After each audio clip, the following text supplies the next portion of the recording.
Toute la connaissance n'a pas été conçue pour les masses. Certaines vérités ont été écrites pour te trouver juste avant ton éveil. Imagine que tu marches dans un couloir obscur et qu'au bout se trouve une porte, pas n'importe laquelle, mais une porte qui ne s'ouvre qu'à ceux qui sont prêts. À l'intérieur se trouve un livre interdit non pas parce qu'il est dangereux, mais parce qu'il renferme un pouvoir que les foules ne comprennent pas encore. Ce livre se révèle 5 jours avant que l'argent ne commence à te poursuivre, comme si tu étais un aimant vivant, comme si chaque pensée ouvrait une rivière d'or qui coule vers toi. Et aujourd'hui, tu as trouvé ce couloir, cette porte et cette page secrète qui commence à se déployer devant tes yeux.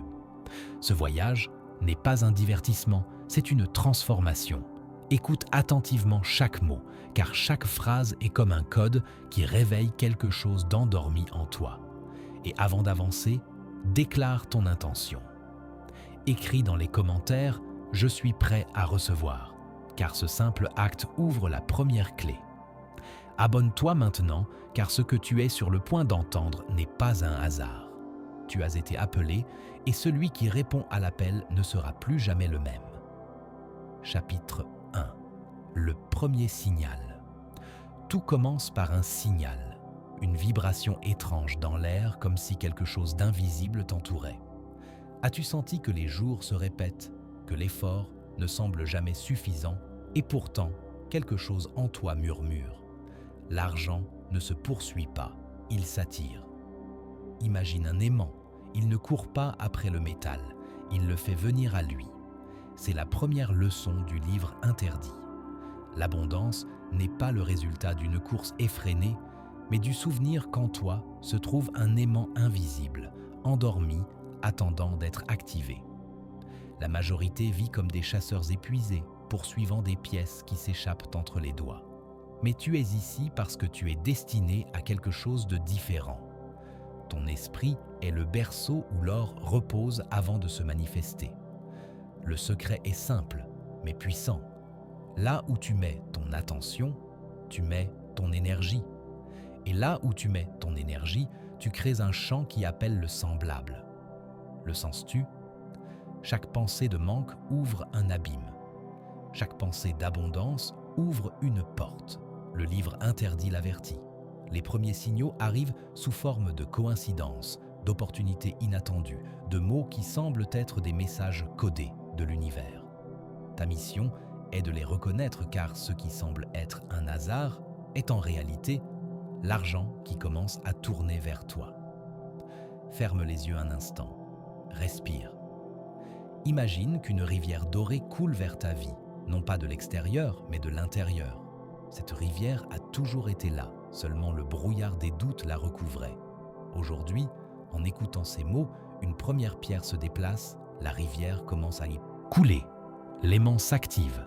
Et bien que tu n'aies ouvert que la première page de ce livre interdit, quelque chose en toi a déjà changé. Bientôt, tu comprendras pourquoi l'argent a déjà commencé à te chercher. Chapitre 2. Le miroir. Caché de la richesse. Tu as entendu parler de miroir. Il reflète ce que tu es, jamais ce que tu feins d'être. Mais le livre interdit révèle un miroir qui ne se trouve sur aucun mur. C'est le miroir invisible qui reflète ta vibration interne sous forme d'argent, d'opportunité et d'abondance. Regarde-toi bien, non pas avec les yeux physiques, mais avec les yeux de l'âme. Ce que tu vois à l'intérieur est ce que le monde te renvoie à l'extérieur. Si dans ton reflet intérieur apparaissent des doutes, de la peur, de la pénurie, le miroir renvoie des dettes, des portes fermées et des manques. Mais si dans ton reflet apparaissent la certitude, la gratitude, la richesse déjà accomplie, alors l'univers n'a pas le choix. Il te reflète la prospérité. Pense à ceci. Un miroir ne juge pas, ne corrige pas, n'invente pas. Il ne fait que renvoyer.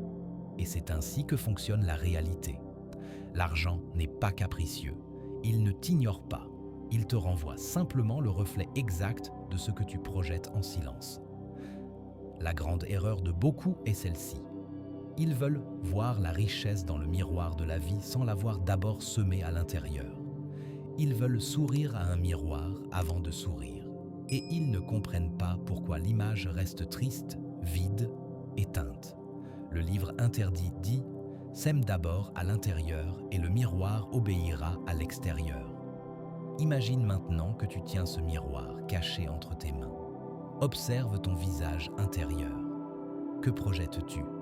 Qu'est-ce qui vibre en toi? Abondance ou crainte? Voici le secret que peu osent regarder. L'argent a toujours été ton miroir, jamais ton ennemi. Chaque billet qui manque, chaque facture impayée, chaque opportunité qui semble s'échapper ne sont pas des punitions, ce sont des reflets. Et en le comprenant, tu te libères. Car si tout est reflet, alors il suffit de changer l'intérieur pour que l'extérieur obéisse. Fais cet exercice maintenant. Ferme les yeux, respire et dis à voix basse « Je suis déjà richesse, je suis déjà abondance ». Ne le dis pas comme une supplication. Dis-le comme quelqu'un qui l'a déjà, comme quelqu'un qui se regarde dans un miroir et sourit parce qu'il reconnaît son image. Fais-le avec force et pendant que tu le fais, sens le changement. Une vibration différente commence à parcourir ton corps. C'est le début de la transformation. Le miroir commence à bouger. Le remarques-tu? Certains sentent déjà de la chaleur dans les mains, d'autres un picotement dans la poitrine. Ce n'est pas de l'imagination, c'est l'énergie de l'argent qui répond au nouveau reflet. Le livre interdit insiste. La réalité est malléable.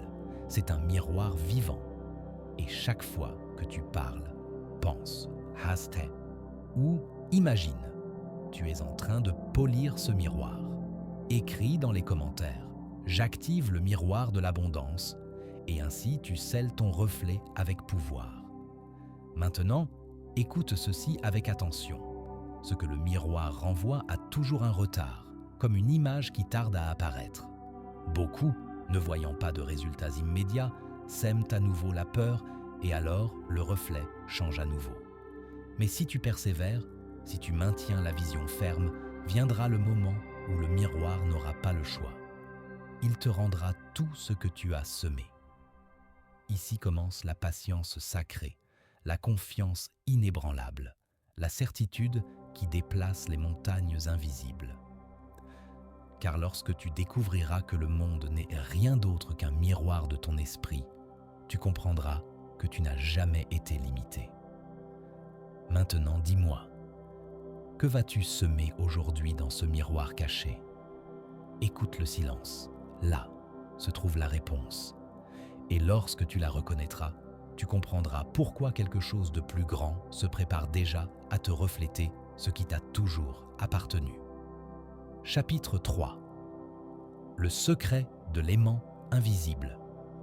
Il y a des forces qu'on ne voit pas, mais qui gouvernent tout.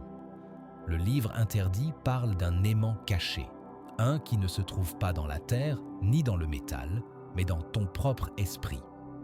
Cet aimant invisible attire richesse ou pauvreté selon comment tu le charges. Peu importe ton pays, ton histoire ou ton âge. La seule chose qui compte est ce que tu imprimes dans ce champ invisible. Imagine deux aimants face à face. L'un vibre avec force et tout le métallique court vers lui. L'autre, usé, sans énergie, n'attire rien. Ainsi en est-il avec les personnes. Certaines attirent les opportunités sans les chercher, d'autres poursuivent sans repos et reviennent les mains vides. Le secret est dans la charge intérieure. Chaque pensée est comme une étincelle électrique, chaque émotion, une impulsion magnétique. Ensemble, ils alimentent l'aimant de ton être. Quand tu penses à la pénurie, au doute ou à la peur, tu charges ton aimant avec de la répulsion. Sans t'en rendre compte, tu éloignes ce que tu désires le plus. Mais quand tu penses à la richesse, à la gratitude et à la certitude, l'aimant s'allume et alors l'argent commence à se déplacer vers toi. Le livre interdit avertit. L'aimant de ton esprit n'est jamais éteint. Il attire ou repousse toujours. La question est, qu'attires-tu en ce moment même? Fais une pause et observe ta vie. Tout ce que tu vois aujourd'hui, compte, revenus, opportunité est le reflet de comment tu as chargé cet aimant invisible. Ce n'est pas une punition ni de la chance, c'est la science spirituelle en action. Maintenant, écoute ceci avec attention. L'aimant ne s'active pas avec des désirs vagues, il s'active avec des émotions profondes. Une pensée froide n'a pas de force, mais une pensée chargée d'émotions devient un ordre vibrant que l'univers ne peut ignorer. C'est pourquoi il ne suffit pas de dire « je veux de l'argent ». Tu dois le sentir comme si tu l'avais déjà. Tu dois le voir, le respirer, le remercier avant qu'il n'apparaisse. Alors, l'aimant s'allume avec une force irrésistible. Fais l'essai. Ferme les yeux un instant. Imagine qu'une pluie de billets tombe sur toi. Douce, abondante, infinie. Sans l'odeur de l'argent neuf, écoute le son des pièces qui tombent. Laisse cette émotion t'inonder. Ce que tu sens, c'est l'aimant qui s'allume. Écris dans les commentaires « J'active mon aimant intérieur » et ainsi ta parole devient décret. Le livre interdit révèle en plus un détail caché. L'aimant répond mieux à la gratitude qu'à l'ambition. Pourquoi ? Parce que la gratitude vibre en harmonie avec l'univers. L'ambition, désespérée, vibre dans le manque et l'aimant ne juge pas. Il ne fait que refléter. Alors, remercie aujourd'hui ce que tu as déjà, même si cela semble peu. Remercie chaque pièce, chaque repas, chaque opportunité. Cette vibration alimente ton aimant plus que 1000 désirs anxieux. Quand tu le feras, tu découvriras quelque chose de surprenant. Des personnes qui ne te regardaient pas avant commenceront à te chercher. Des idées qui semblaient impossibles viendront à ton esprit. L'argent qui fuyait avant commencera à te suivre. L'aimant invisible ne comprend pas la logique, il comprend la vibration. Et chaque jour, tu décides quelle fréquence il émet. Maintenant, demande-toi, veux-tu que ton aimant continue d'attirer dettes et limitations ou es-tu prêt à le charger avec la fréquence de l'or ? Respire profondément, décide, car l'univers obéit toujours à l'aimant le plus fort. Et quelque chose en toi a déjà commencé à briller. Chapitre 4. La flamme qui ne s'éteint jamais. Il y a un feu en toi. Tu ne le vois pas avec les yeux, mais tu le sens au centre de la poitrine. Le livre interdit l'appelle la flamme de la richesse éternelle. Cette flamme ne s'éteint jamais, même si les doutes, les échecs ou les peurs la recouvrent. Certains croient que la vie les a laissés sans opportunité. D'autres pensent que l'argent n'obéit qu'à la chance. Mais la vérité est que cette flamme continue de brûler en attendant que tu l'alimentes. Pense à un feu réel. Si tu lui jettes du bois, il grandit. Si tu l'abandonnes, il s'éteint. Ainsi est ton énergie interne. Chaque pensée de confiance, chaque émotion de gratitude est comme une bûche sèche qui fait grandir ton feu. Et chaque pensée de manque, chaque parole de défaite est comme de l'eau froide qui tente de l'éteindre. Mais la flamme ne meurt pas, elle attend seulement, car ce n'est pas un feu ordinaire. C'est le feu de la création, le même qui a allumé les sages anciens pour manifester empire, fortune et pouvoir. Le livre interdit dit « Celui qui protège sa flamme transforme l'obscurité en or ». C'est pourquoi, même si tout semble contre toi, même si les chiffres sur ton compte bancaire sont rouges, en toi, il y a un feu qui peut tout transformer. Imagine une torche dans la nuit. Autour d'elle, l'obscurité recule. Ainsi fonctionne ta flamme. Quand tu l'alimentes, la pénurie recule, la peur fuit, et ce qui semblait impossible commence à s'ouvrir devant toi. Fais cet exercice. Ferme les yeux et visualise une flamme dorée dans ta poitrine. Sens comme elle grandit à chaque respiration. Inspire et la flamme s'étend. Expire et la flamme illumine tout ton corps. Cette lumière n'est pas de la fantaisie, c'est de l'énergie réelle.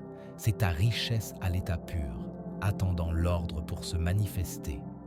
Écris dans les commentaires « Ma flamme est allumée » et tu déclareras à l'univers que ton feu intérieur s'est réveillé. Maintenant écoute, la flamme n'attire pas seulement l'argent, elle attire les personnes, les idées, les circonstances. C'est comme un phare au milieu de la mer et les bateaux. Les opportunités se sentent attirées vers toi sans savoir pourquoi. C'est pourquoi, ne t'inquiète pas si tu ne vois pas encore de résultats externes. Préoccupe-toi d'une seule chose, maintenir ta flamme allumée. Comment y parvenir? Avec de la gratitude quotidienne, avec des pensées fermes d'abondance, avec des paroles qui élèvent au lieu d'enfoncer. Le feu répond à ta foi. Si tu crois que tu es perdu, il s'éteint dans son éclat. Si tu crois que tu es destiné à la richesse, il brûle avec force. Et voici la révélation la plus puissante.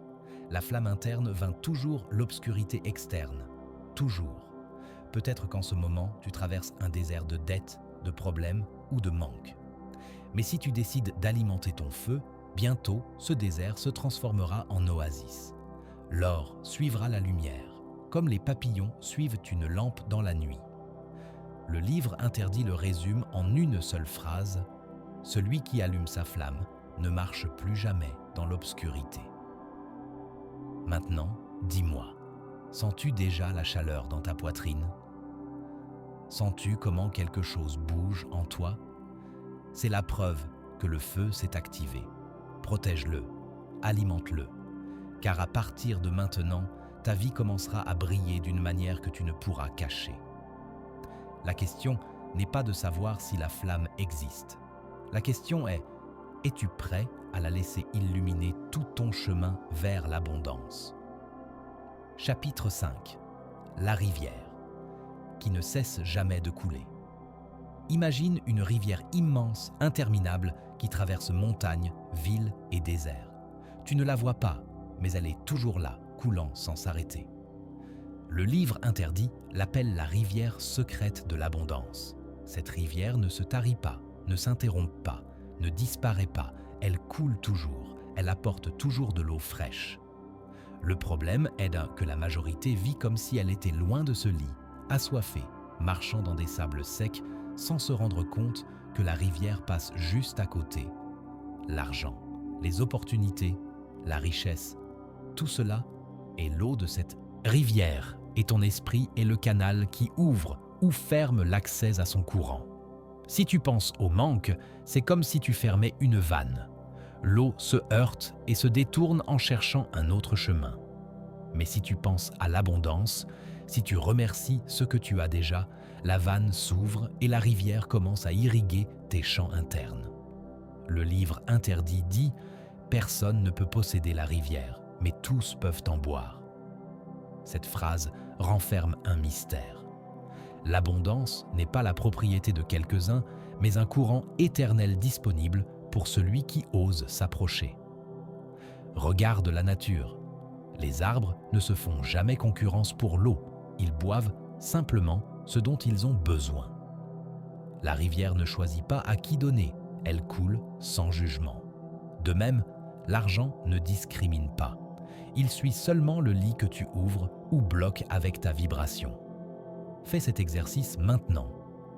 Visualise devant toi une rivière dorée avec des eaux brillantes comme si elles étaient de la lumière liquide.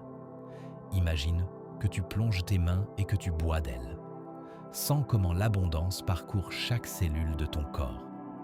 Ce n'est pas de la fantaisie, c'est une connexion avec la source réelle qui ne cesse jamais de couler. Écris dans les commentaires « Je bois de la rivière de l'abondance » et ainsi tu ouvres symboliquement tes vannes internes.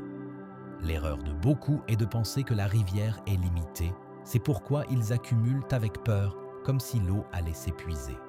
Mais la rivière est infinie. Plus tu prends, plus elle coule. Plus tu partages, plus elle grandit. La pénurie n'est qu'une illusion, un mirage créé par un esprit déconnecté. Veux-tu attirer de l'argent illimité? Alors, ne poursuis pas l'eau, connecte-toi à la rivière. Alimente ton esprit avec des pensées d'abondance, remercie le flux constant, même si tu ne le vois pas encore avec tes yeux. Et quand tu le feras, tu remarqueras quelque chose d'étrange. Des situations inattendues commenceront à se produire, comme des sources invisibles qui s'ouvrent dans ta vie. Le livre interdit avertit. La rivière ne s'arrête jamais, mais toi tu décides si tu bois ou si tu meurs de soif. Cela signifie que l'abondance coule déjà à tes côtés. La seule étape qui manque est de t'incliner, d'ouvrir les mains et de recevoir. Regarde en toi combien de fois tu as senti que l'argent s'échappait comme de l'eau entre les doigts. Cela arrive quand tu fermes tes vannes avec des pensées de peur. Mais aujourd'hui, tu peux les ouvrir. Aujourd'hui, tu peux laisser la rivière faire irruption dans ta vie. La clé est de faire confiance. L'eau reviendra toujours car elle ne cesse jamais de couler. Et quand tu le comprendras, tu cesseras de courir désespérément après l'argent. Tu découvriras que c'est l'argent qui te suit. Comme la rivière suit son lit, la rivière secrète est ici maintenant, coulant en silence. Et tu l'as déjà trouvée. La vie. Question est, oses-tu en boire sans peur, sachant qu'elle ne s'épuisera jamais? Chapitre 6. Le miroir de l'or. Le livre interdit révèle un symbole mystérieux, le miroir qui reflète ta fortune. Ce n'est pas un miroir physique, mais un miroir intérieur. Chaque fois que tu regardes la vie, tu ne vois pas ce qui est, mais ce que tu es à l'intérieur. S'il y a de la peur en toi, le miroir reflète la pauvreté. S'il y a de la certitude en toi, le miroir reflète la richesse.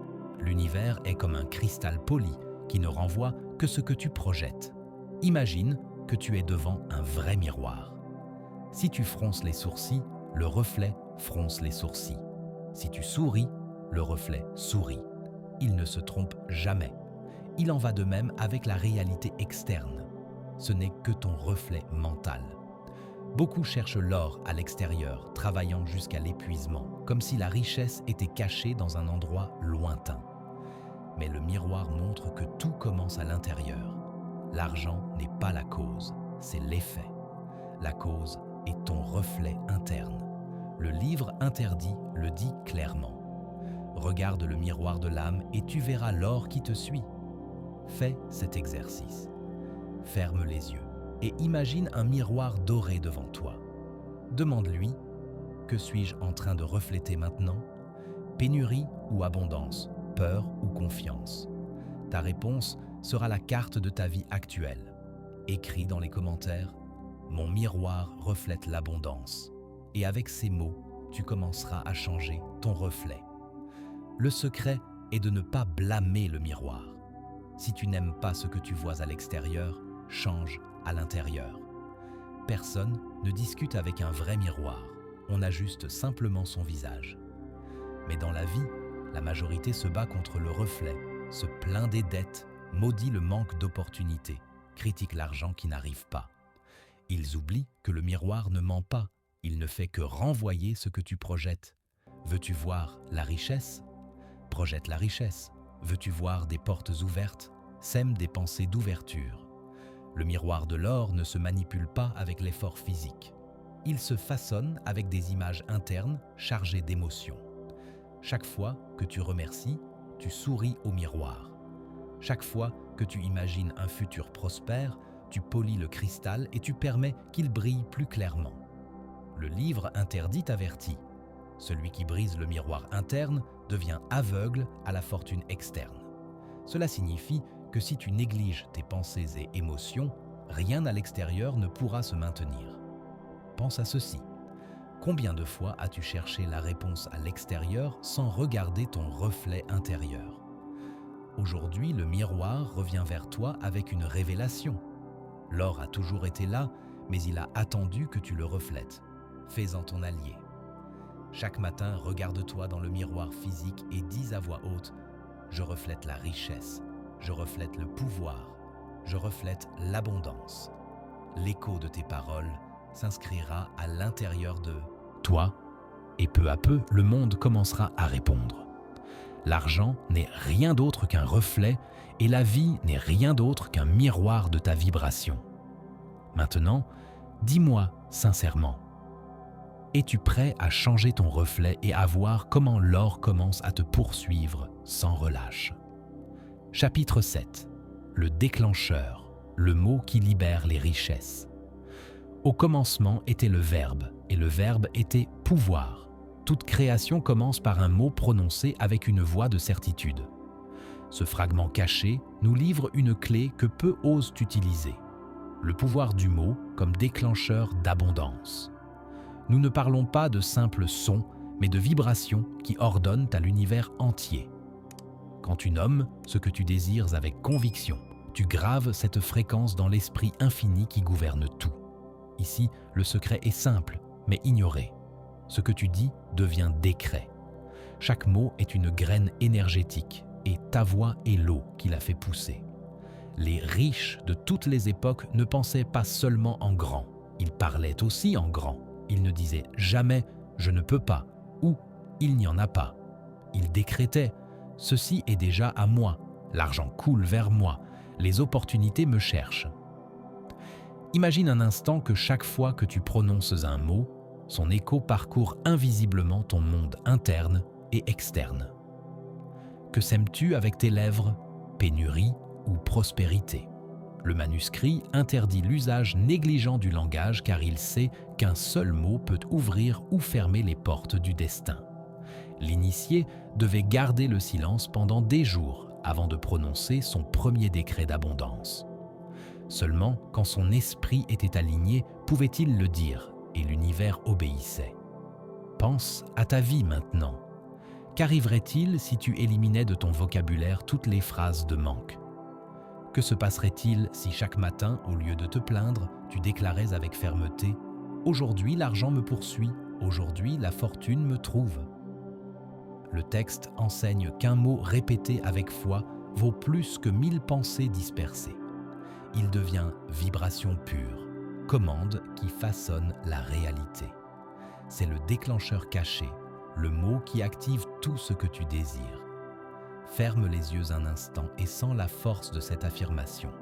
L'argent court vers moi comme une rivière interminable, car je suis la source qui l'attire. L'as-tu senti? C'est l'impact qui transforme. Ce n'est pas un jeu, c'est la loi vibratoire en action, la même qui déplace les planètes, la même qui multiplie ta fortune si tu apprends à l'utiliser. Chapitre 8. Le rituel de 5 jours. Activer le mot déclencheur. Le cachet se manifeste quand l'initié unit parole, émotion et temps. Seulement alors l'argent se lève et commence à le chercher. Ce livre interdit décrit une méthode réservée uniquement à ceux qui étaient préparés. On l'appelait le rituel de 5 jours et ce n'était pas un caprice, c'était la formule pour semer dans l'inconscient un ordre irréversible vers la richesse. Pourquoi 5 jours? Parce que le 5 symbolise mouvement, expansion et liberté. Il représente le nombre qui ouvre les portes du changement. L'initié devait répéter pendant 5 aubes et 5 crépuscules le mot déclencheur qu'il avait choisi. Pas n'importe quel mot. Cela devait être celui qui chargeait son cœur de certitude. Le processus était ainsi. 1.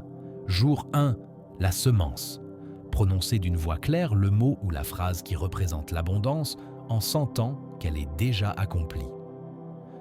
2. Jour 2. La racine. La répéter 3 fois au réveil et 3 fois avant de dormir en visualisant l'argent se déplaçant vers toi. 3. Jour 3. Le bourgeon. Ajouter de l'émotion.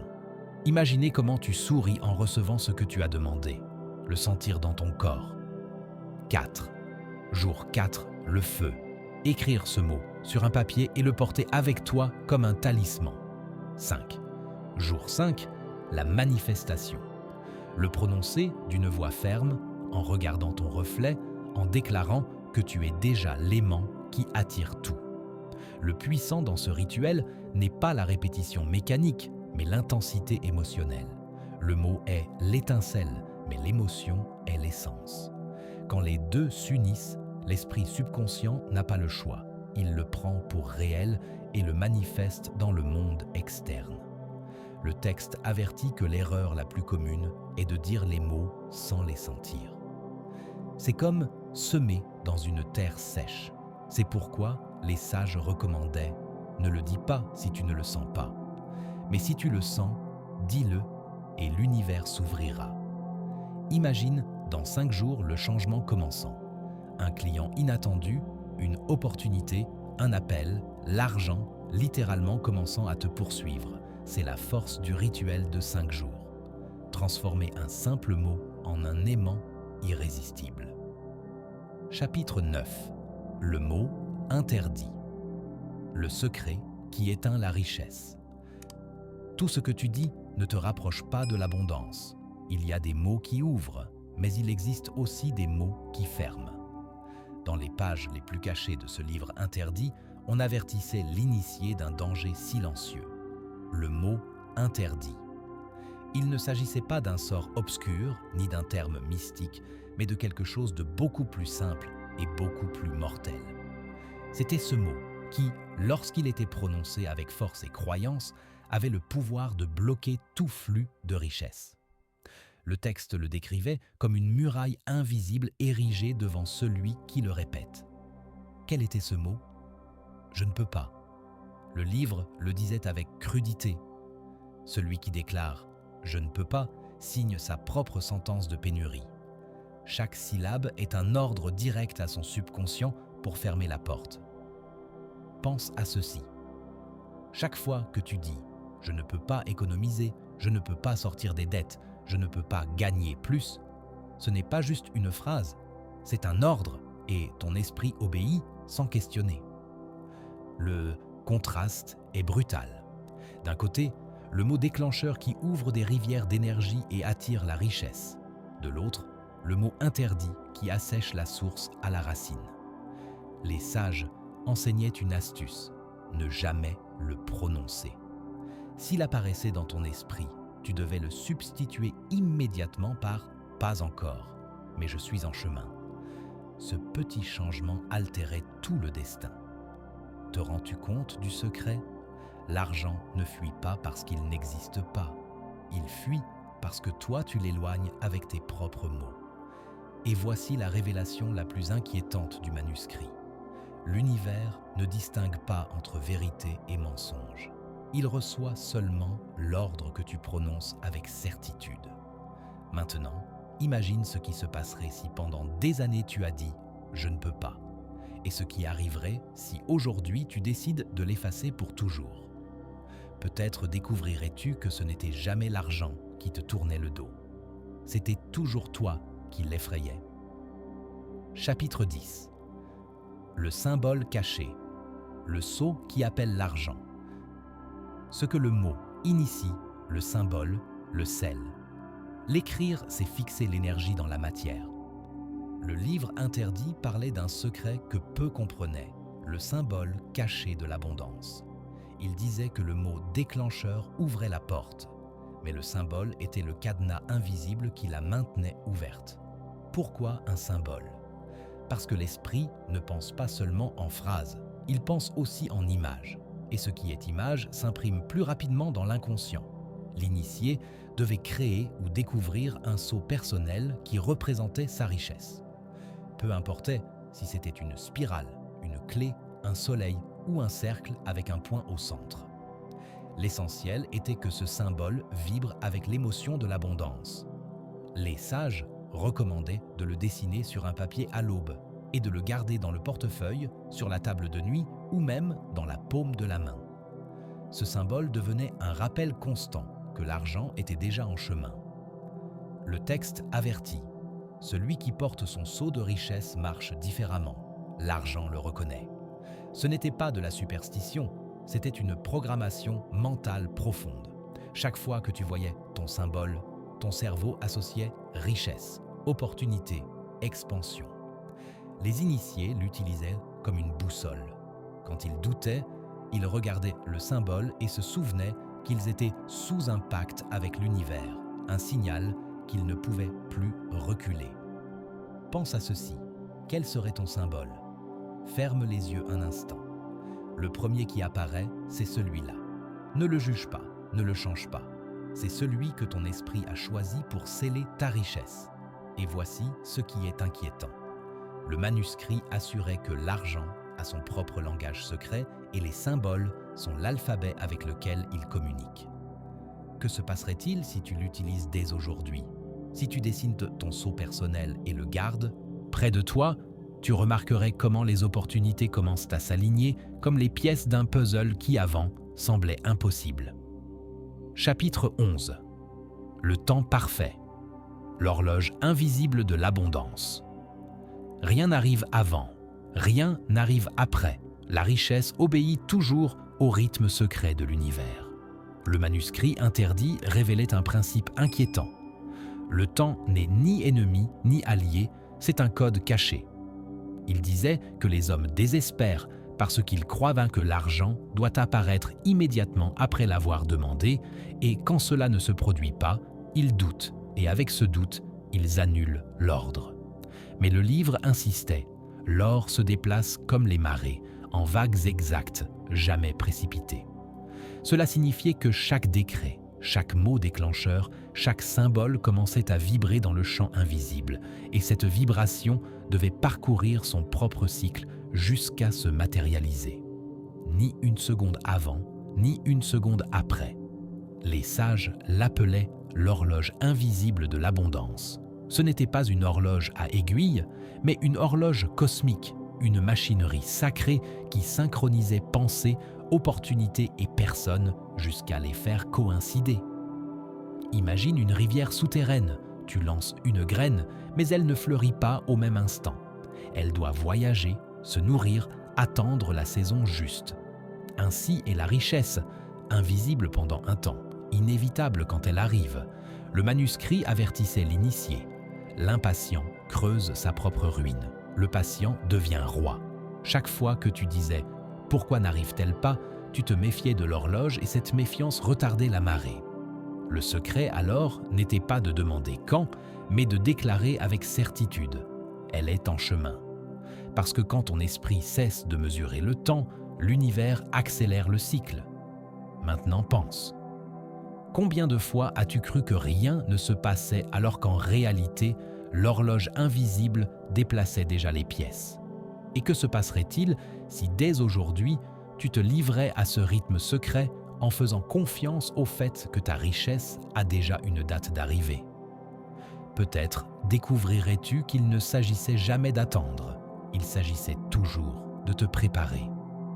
Chapitre 12. Le gardien du trésor. L'épreuve invisible. Personne ne traverse la porte de l'abondance sans affronter d'abord le gardien qui la protège. Le manuscrit interdit parlait d'une figure énigmatique, invisible aux yeux mais impossible à éviter. Le gardien du trésor. Ce n'était pas un démon ni un ennemi externe. C'était beaucoup plus proche. C'était ton propre reflet dans l'ombre. Qu'est-ce que cela signifiait ? Qu'avant de recevoir la richesse, la vie plaçait toujours une épreuve, une sorte d'obstacle, un contretemps, une crise inattendue. C'était le gardien et sa seule fonction était de vérifier si ta foi était authentique ou seulement un désir passager.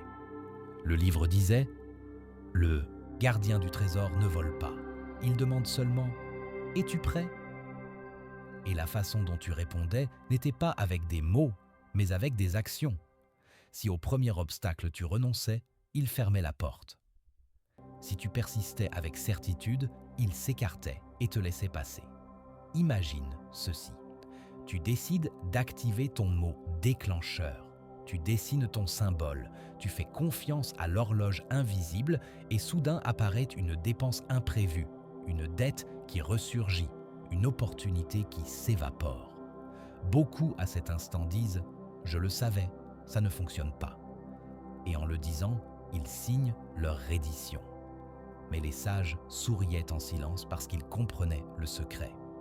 Ce n'était pas l'échec, c'était l'épreuve. C'était le gardien se manifestant pour mesurer ta force, celui qui restait ferme, qui continuait à répéter « L'argent me poursuit, il est en chemin, rien ne peut l'arrêter », traversait la porte et découvrait qu'après la tempête, la richesse arrivait multipliée. Le manuscrit l'exprimait avec une métaphore puissante. Le gardien du trésor est comme la dernière vague avant d'arriver au rivage. Si tu nages contre elle, tu coules. Si tu la traverses, elle te pousse vers la plage. Maintenant, demande-toi, combien de fois as-tu abandonné juste avant de recevoir ? Combien de fois as-tu confondu l'épreuve avec l'échec ? Peut-être que le gardien ne te refusait rien, il voulait seulement s'assurer que tu étais prêt à le soutenir. Chapitre 13. La carte intérieure. Les signes. que l'argent arrive déjà. L'univers ne livre jamais sans annoncer d'abord. Les signes sont la voie secrète de l'abondance. Le manuscrit interdit assurait qu'avant que la richesse ne se matérialise, la vie commence à envoyer des avertissements cachés. Ce sont comme des éclairs que seul celui qui est éveillé peut reconnaître. Il ne s'agit pas de superstition, mais d'un langage invisible que l'initié devait apprendre à lire. Les premiers signes étaient internes. Un changement soudain dans l'émotion, une confiance inexplicable, même lorsque les circonstances extérieures restaient les mêmes. Le texte disait « Quand tu ressens le calme au milieu du chaos, l'abondance a déjà été envoyée. » Cette paix inexplicable, ce sentiment de certitude qui surgit sans raison logique, c'est le premier murmure de l'univers t'annonçant que les choses se mettent en place dans l'invisible. Pense à ces moments où, malgré les difficultés apparentes, tu as ressenti une tranquillité étrange dans ton cœur. Ce n'était pas de la résignation, ni de l'ignorance. C'était ton être profond, reconnaissant la vibration de l'abondance qui s'approchait. Les sages savaient que ces émotions ne surgissent pas par hasard. Elles sont les messagers d'une transformation qui se prépare dans les dimensions que nos yeux physiques ne peuvent pas voir. Ensuite, venaient les signes externes. Entendre soudainement des conversations sur l'argent ou la prospérité dans des endroits inattendus. Trouver des pièces dans la rue comme de petits saluts de l'univers. Recevoir des invitations, des contacts ou des nouvelles qui semblaient fortuits, mais qui ouvraient des chemins cachés. Ces synchronicités ne sont jamais accidentelles. Elles sont la preuve que la toile invisible de l'abondance commence à tisser son réseau autour de toi. Imagine que tu marches dans la rue, perdu dans tes pensées sur tes projets financiers, et soudain tu entends quelqu'un parler d'investissement ou d'opportunité. Ou bien tu allumes la télévision et le premier message que tu reçois parle précisément de ce que tu cherchais. Ces coïncidences sont en réalité des confirmations, des clins d'œil cosmiques qui te disent « Continue, tu es sur le bon chemin ». Les sages l'appelaient la carte intérieure parce que le véritable indice n'était pas dehors, mais dans ce qui s'éveillait en toi en voyant ces signes. L'instruction était claire, ne pas les ignorer. Chaque signe était comme une marque sur un sentier. Celui qui le suivait arrivait, celui qui les méprisait se perdait dans le labyrinthe de ses propres doutes et de sa cécité volontaire. Le manuscrit avertissait « Beaucoup abandonnent parce qu'ils attendent la richesse dans un sac d'or. » Mais elle arrive d'abord comme un murmure, comme un indice, comme une porte entr'ouverte. Ils veulent des résultats immédiats et spectaculaires, mais l'univers fonctionne avec plus de subtilité et d'élégance. Les grandes fortunes commencent toujours par de petits signes, par des indices que seul l'œil entraîné peut déchiffrer. Imagine ceci. Tu marches et tu trouves une pièce par terre. Ce n'est pas la valeur qui compte, c'est le message. C'est l'univers qui dit « J'ai déjà commencé à te déplacer vers ce que tu as demandé ». Cette pièce n'est pas juste du métal, c'est un symbole vivant que le flux d'abondance a commencé à couler dans ta direction. C'est le premier domino qui tombe dans une séquence qui peut conduire à des résultats beaucoup plus grands. Ou tu reçois un appel inattendu de quelqu'un qui te parle d'un projet. Ce n'est pas une coïncidence, c'est la carte qui se déploie devant toi.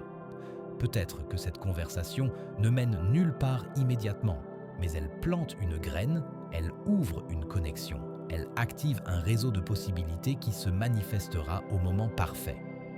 Et que se passerait-il si à partir d'aujourd'hui tu décidais d'ouvrir les yeux et de noter chaque signe comme s'ils étaient des fragments d'un code ? Garde un journal des signes.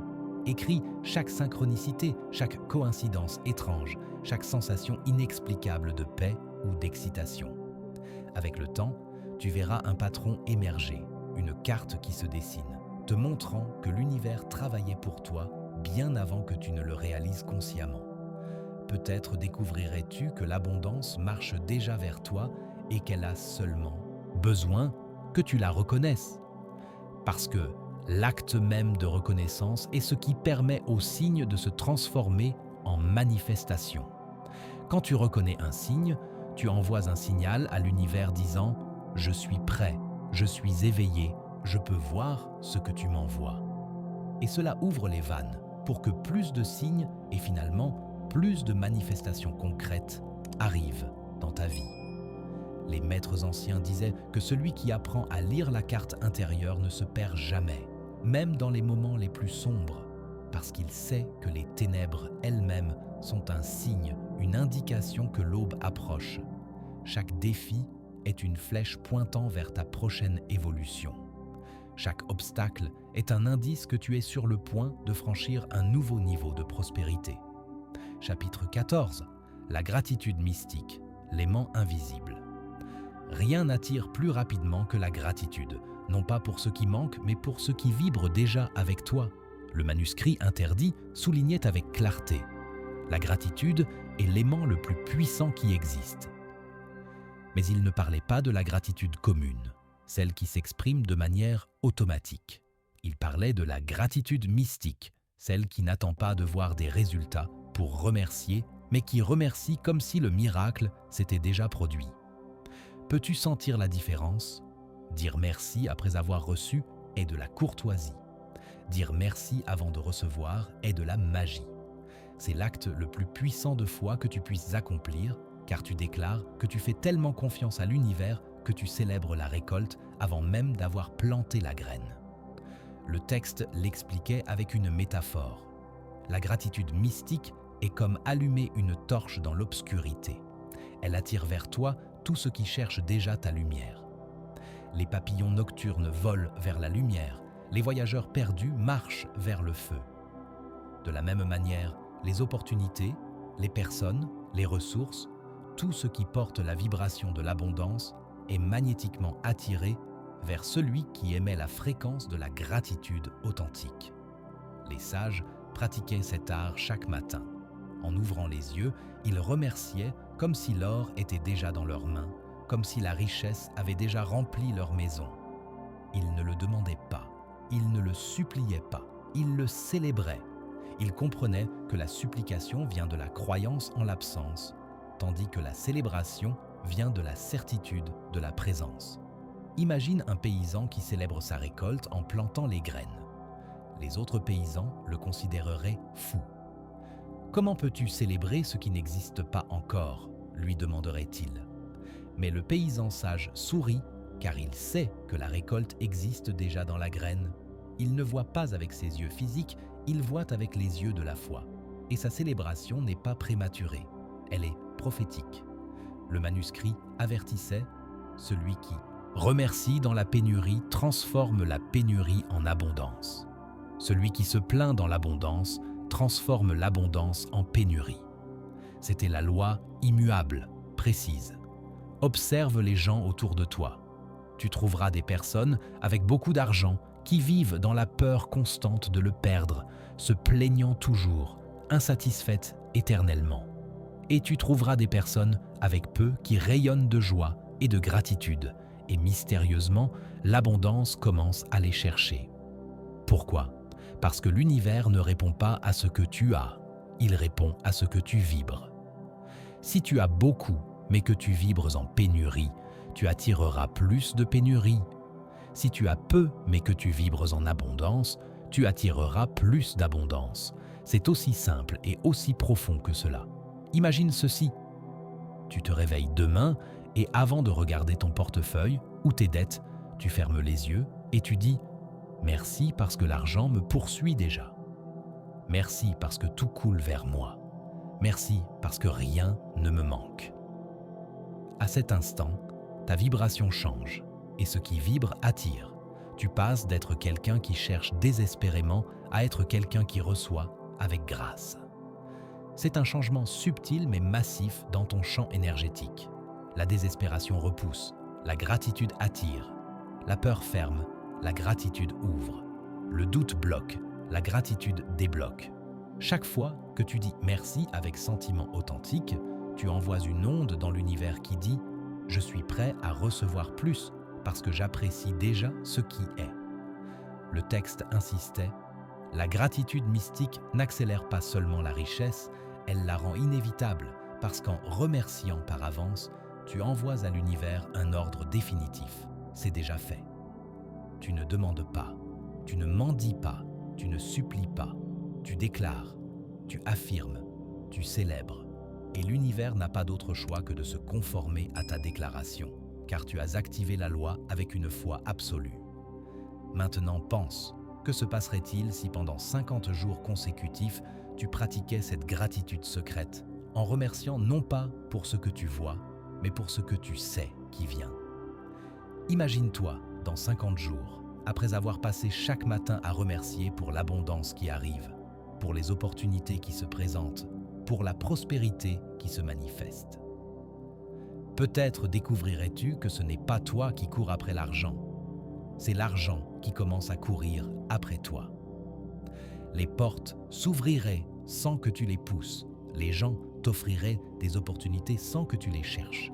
Les solutions apparaîtraient comme par magie parce que tu aurais aligné ta fréquence avec la fréquence de la réception plutôt qu'avec la fréquence de la poursuite désespérée.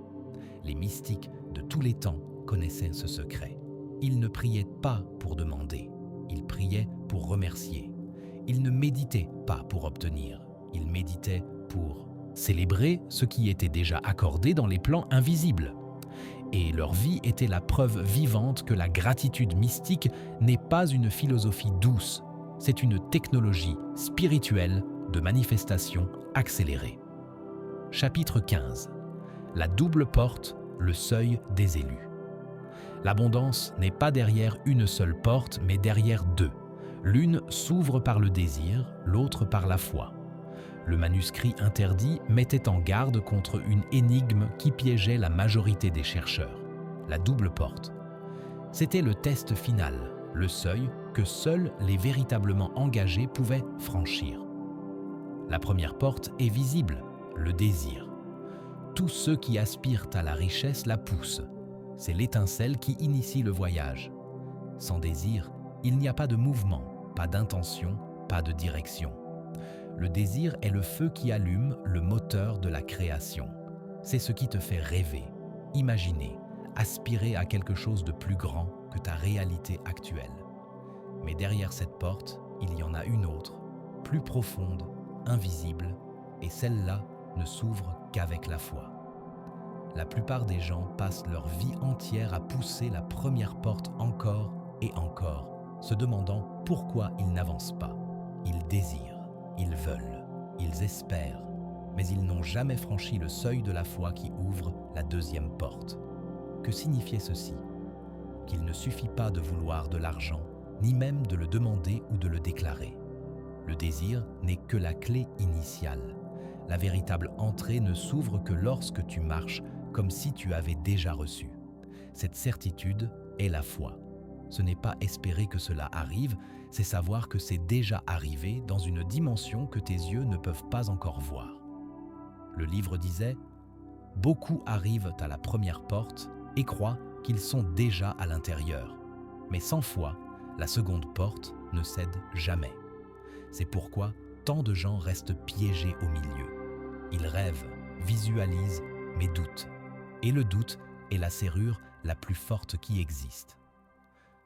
Le doute est comme un verrou qui se referme chaque fois que la foi tente d'ouvrir la porte.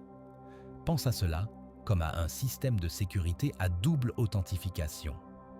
La première porte vérifie ton désir. Es-tu vraiment sérieux au sujet de ce que tu veux? La deuxième porte vérifie ta foi. Crois-tu vraiment que tu peux l'avoir? Si tu passes seulement la première vérification, mais échoues à la seconde, tu restes dans le couloir entre les deux portes, dans ce lieu frustrant où tu vois des aperçus de ce qui pourrait être, mais tu ne peux jamais y accéder complètement. Les sages enseignaient un rituel simple. Chaque fois que le doute apparaissait, l'initié devait répéter en silence « La seconde porte s'est déjà ouverte ». Cette phrase scellait la foi dans l'inconscient et désarmait le piège. Ce n'était pas de l'autosuggestion vide, c'était une reprogrammation délibérée du système de croyance qui garde les portes. Le texte l'illustrait avec une métaphore puissante. Entrer dans l'abondance sans foi est comme traverser un pont sans planche. Tu fais le premier pas, mais tu tombes dans le vide. Tu peux avoir tout le désir du monde, toute la motivation, toute la passion, mais si tu n'as pas la foi pour soutenir tes pas, tu t'effondres avant d'atteindre l'autre côté. La foi n'est pas une croyance aveugle. C'est une certitude inébranlable basée sur la compréhension des lois universelles.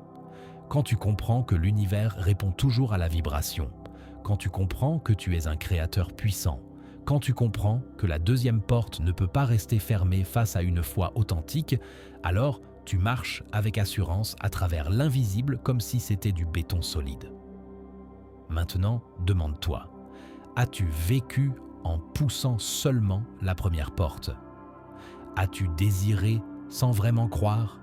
Si ta réponse est oui, tu connais déjà la cause des retards. Ce n'était pas l'univers qui te refusait quoi que ce soit. Ce n'était pas le destin qui conspirait contre toi. C'était la seconde porte qui attendait ta certitude, qui attendait que tu apportes la clé de la foi pour la déverrouiller. Le manuscrit concluait « Celui qui traverse les deux portes devient un élu, non pas parce que l'univers le préfère, mais parce qu'il a osé croire au-delà du visible. » Les élus ne sont pas choisis arbitrairement par une force capricieuse. Ils se choisissent eux-mêmes en étant prêts à franchir les deux seuils, en refusant de s'installer dans le couloir de l'entre-deux. Et voici la question troublante. Que se passerait-il si cette nuit même tu marchais avec la conviction que la seconde porte est déjà ouverte? Si tu te levais demain matin et que tu vivais toute la journée comme quelqu'un qui a déjà traversé, qui est déjà de l'autre côté, qui vit déjà dans l'abondance qu'il désirait, cela changerait tout. Ta façon de marcher changerait. Ta façon de parler changerait. Tes décisions changeraient.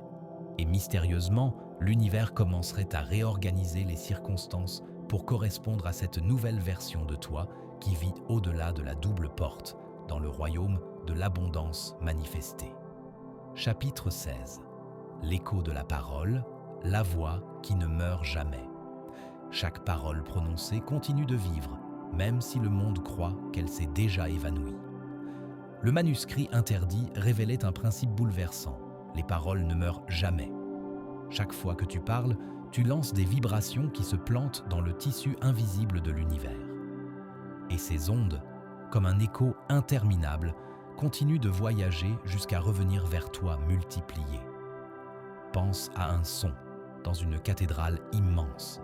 Tu prononces un mot et l'écho rebondit sur les murs, le plafond, les colonnes, résonnant encore et encore, se transformant, s'amplifiant, créant des harmoniques que le son original ne contenait pas.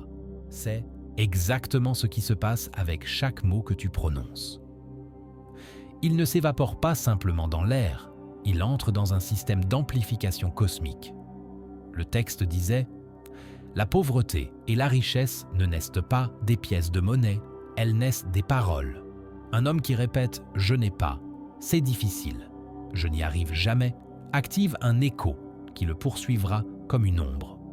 Mais celui qui prononce « l'argent me poursuit, je suis abondance, tout coule vers moi », crée un écho lumineux qui l'atteint avec la même insistance. C'est l'une des vérités les plus pratiques et les plus immédiatement applicables du manuscrit. Tes paroles créent des sillons dans l'univers invisible, et ces sillons deviennent les chemins par lesquels ton futur arrive vers toi. Si tu crées des sillons de pénurie avec tes paroles, ton futur voyage vers toi à travers ces canaux de limitation. Si tu crées des sillons d'abondance avec tes paroles, ton futur arrive chargé de prospérité. L'écho est comme une flèche. Une fois lancée, elle ne s'arrête pas jusqu'à planter sa pointe. Par conséquent, il n'y a pas de parole innocente ou sans importance. Chaque déclaration que tu fais sur toi-même, sur ta vie, sur tes possibilités, est une flèche tirée vers ton futur. Et cette flèche voyagera jusqu'à ce qu'elle trouve sa cible, jusqu'à ce qu'elle se manifeste dans ta réalité. C'est pourquoi le livre avertissait « Prends soin de ce que tu prononces en secret, car ces paroles sont des décrets gravés dans la pierre. » Les paroles que tu prononces en privé sont en réalité les plus puissantes, parce qu'elles révèlent tes véritables croyances, pas seulement ce que tu veux que les autres pensent que tu crois. Quand tu es seul et que tu dis « je ne vais jamais y arriver », cet écho est particulièrement puissant car il vient de ton cœur authentique, même si c'est une authenticité de peur. Les sages pratiquaient un art puissant.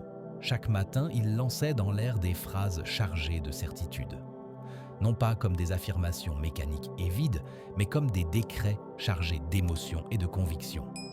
Ils ne cherchaient pas que quelqu'un les entende. Ils cherchaient que l'univers les enregistre.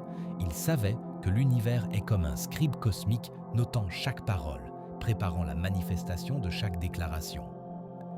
Ils savaient que cet écho reviendrait inévitablement, parfois en quelques jours, parfois en quelques années, mais toujours de manière précise.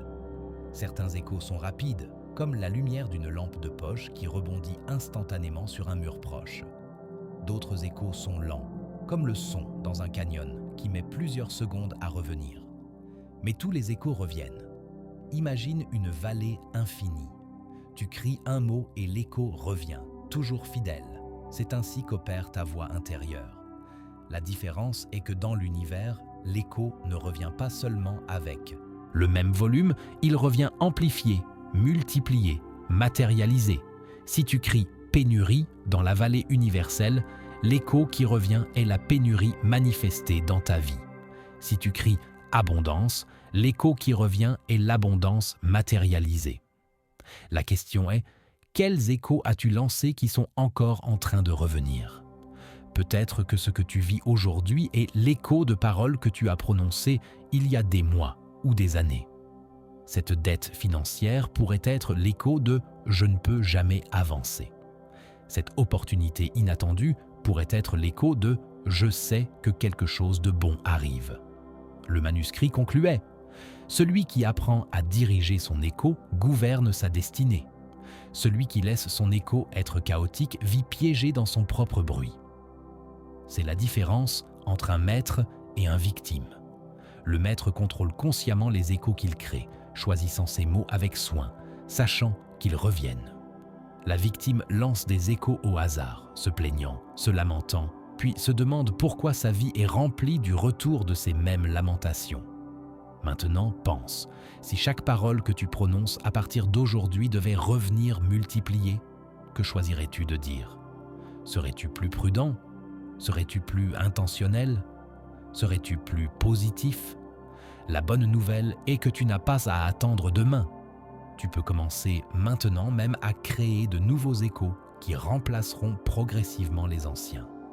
Peut-être que cette seule décision, ce changement conscient dans ton dialogue intérieur et tes déclarations externes, serait le début de l'écho qui fera que l'argent te poursuive pour toujours. Parce que quand tu commences à parler comme quelqu'un de riche, à déclarer comme quelqu'un de prospère, à affirmer comme quelqu'un d'abondant, l'univers commence à traiter ses échos comme des commandes à exécuter. Chapitre 17. Illumine, le sentier secret du maître. L'esprit illuminé ne demande pas de preuve car il devient la preuve elle-même. Le grand auteur nous révèle que la véritable sagesse ne consiste pas à accumuler des données ni à répéter les paroles d'autrui, mais à allumer l'étincelle intérieure qui dissipe tout doute. L'illumination est l'expérience directe de la vérité, ni une théorie, ni un concept. Quand tu allumes cette étincelle, tu ne cherches plus à l'extérieur ce qui a toujours été en toi. L'illumination n'est pas un événement mystique réservé aux moines dans des monastères lointains. C'est un processus disponible pour quiconque est prêt à regarder à l'intérieur avec honnêteté et courage. C'est le moment où tu réalises que toutes les réponses que tu cherchais dans les livres, dans les enseignants, dans les séminaires ont toujours été encodées dans ton propre être. Sur ce sentier caché, on nous dit que chaque pensée peut être une torche. Imagine ton esprit comme une pièce sombre, remplie de bougies non allumées. Chaque bougie représente une pensée potentielle, mais la majorité vit avec des pensées éteintes, répétant des ombres, héritant de peur, acceptant des chaînes. Ils marchent dans l'obscurité de leur propre esprit, trébuchant sur les obstacles qu'ils ne peuvent pas voir, effrayés par les ombres qu'ils ont eux-mêmes créées. Le maître enseigne, si ton esprit est dans les ténèbres, tout ce qu'il touchera sera ombre. Mais si ton esprit s'illumine, tout ce que tu regarderas brillera. c'est la différence fondamentale entre ceux qui vivent dans l'abondance et ceux qui vivent dans la pénurie. Non pas les circonstances externes, mais le niveau de lumière qu'ils portent dans leur conscience. Imagine ceci, 2 personnes face à la même situation. Une perd son emploi et voit la fin du monde, la ruine, la catastrophe. L'autre perd son emploi et voit une opportunité, une libération, une invitation à créer quelque chose de nouveau. L'une voit des obstacles, l'autre voit des opportunités. L'une s'enfonce dans la dépression, l'autre s'élève vers l'innovation. Qu'est-ce qui change? Pas les circonstances, mais le niveau de lumière que chacune projette dans son esprit. La première marche dans l'obscurité mentale, interprétant tout à travers le filtre de la peur. La seconde marche dans la lumière mentale, interprétant tout à travers le filtre de la foi et de la possibilité. L'illumination est cette capacité de regarder la vie et de voir de l'or là où d'autres ne voient que du plomb. C'est l'alchimie suprême, la transformation non pas de la matière mais de la perception. Et quand ta perception change, ta réalité entière change, car tu ne vis jamais dans le monde objectif, tu vis toujours dans ton interprétation subjective du monde. Voici la clé que peu connaissent. Ta lumière intérieure ne s'allume pas avec l'effort physique, mais avec la discipline de la pensée et la pureté de l'intention. Tu ne peux pas courir vers l'illumination, tu ne peux pas l'acheter, tu ne peux pas la voler. Tu peux seulement la cultiver patiemment, pensée par pensée, choix par choix, moment par moment. Chaque fois que tu choisis une pensée de foi plutôt qu'une pensée de peur, une flamme s'allume dans l'obscurité de ton esprit. Chaque fois que tu choisis la gratitude plutôt que la plainte, une autre étincelle surgit.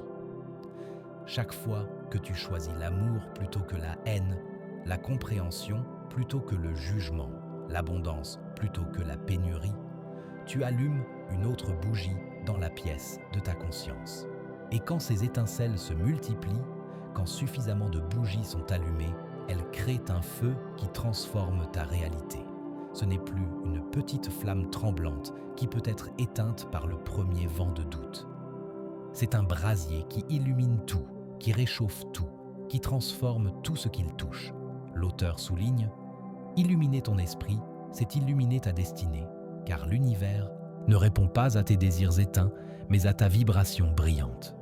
Si tu penses à la richesse avec peur, avec doute, avec l'énergie éteinte de quelqu'un qui ne croit pas vraiment, tu attires la carence. Mais si tu penses à l'abondance avec certitude, avec joie, avec l'énergie brillante de quelqu'un qui sait qu'il est déjà riche en essence, la richesse coule inévitablement vers toi. C'est une loi, pas une suggestion. Un esprit brillant attire des circonstances brillantes. Un esprit sombre attire des circonstances sombres. C'est aussi simple et aussi immuable que le fait que la lumière dissipe l'obscurité. Et voici la promesse la plus puissante de ce chapitre. Un esprit illuminé devient un aimant irrésistible de tout ce qui est bon, car il n'agit plus depuis le manque, mais depuis la plénitude. Un esprit illuminé ne mendie pas l'abondance, il la rayonne. Il ne supplie pas pour des opportunités, il les crée. Il n'attend pas que les circonstances changent. Il est le changement qui transforme les circonstances. Il ne ruège plus, il affirme. Il n'attend plus, il crée. Il ne désire plus depuis la séparation, il manifeste depuis l'unité. Quand tu comprends que tu es une expression individualisée de la conscience infinie, tu réalises que demander l'abondance à l'univers est comme demander à ta main de te donner quelque chose. Ta main fait déjà partie de toi, tout comme tu fais partie de l'univers. L'abondance n'est pas quelque chose que tu obtiens de l'extérieur, c'est quelque chose que tu révèles de l'intérieur. Souviens-toi de ceci comme d'un décret sacré. Je n'ai pas besoin que le monde change pour être en paix. Je change mon esprit et le monde se transforme devant moi. C'est le secret ultime de l'illumination. Tu n'es pas à la merci du monde externe. Le monde externe est à la merci de ton monde interne. Quand tu illumines ton esprit, tu illumines automatiquement ton chemin et tout ce qui était caché dans l'obscurité devient soudainement visible et accessible. Les maîtres anciens savaient cela. C'est pourquoi ils ne perdaient pas de temps à essayer de manipuler les circonstances externes. Ils consacraient tout leur temps et toute leur énergie à cultiver la lumière intérieure, sachant que quand cette lumière atteignait une certaine intensité, l'externe se réorganiserait automatiquement pour refléter cette brillance intérieure. Chapitre 18. Éternel, le pouvoir qui ne s'éteint pas. Ce qui est éternel ne dépend pas du temps, car il a toujours été et sera toujours. Le grand auteur nous ouvre ici la porte à une connaissance qui transcende tout le reste, le pouvoir éternel de ton esprit et de ton âme. Rien de ce qui est réel en toi ne peut mourir. Rien ne se perd. Rien ne disparaît. La peur de l'échec, l'anxiété face au futur, l'angoisse de ce qui est déjà passé, tout cela se dissout quand tu reconnais que tu fais partie de l'éternel. Comprends ceci profondément. Tu n'es pas un être temporel qui a occasionnellement des expériences spirituelles. Tu es un être éternel qui a temporairement une expérience humaine. Cette inversion de perspective change tout. Quand tu t'identifies avec le temporel, chaque perte semble permanente, chaque échec semble définitif, chaque obstacle semble insurmontable. Mais quand tu t'identifies avec l'éternel, tu réalises que tout cela n'est que des vagues passagères à la surface d'un océan infini. Pense à ceci. Combien de ce qui te préoccupe aujourd'hui aura de l'importance dans 10 ans? Sois vraiment honnête. Cette facture qui te stresse, cette personne qui t'a offensé, ce problème qui semble énorme en ce moment, dans 10 ans, l'en souviendras-tu même? Et dans 100 ans? Et dans 1000 ans? Presque rien de ce qui te préoccupe aujourd'hui ne survivra au test du temps. Mais l'occusie permanesse est la énergia que tu choisis de cultiver aujourd'hui. Cette vibration est celle qui transcende et crée ton monde encore et encore. Si aujourd'hui tu cultives la peur, cette énergie de peur s'imprime dans le tissu éternel de ta conscience et continuera de créer des expériences de peur jusqu'à ce que tu la transformes. Mais si aujourd'hui tu cultives la foi, l'amour, la gratitude, l'abondance, ces énergies s'impriment dans ton être éternel et continuent de créer des expériences correspondantes à l'infini. Le maître affirme, celui qui se connecte à l'éternel domine le temporel.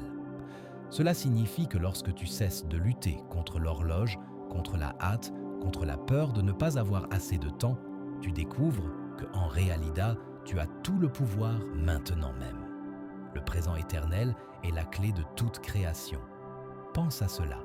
Le passé n'existe plus. Ce n'est qu'un souvenir dans ton esprit. Le futur n'existe pas encore.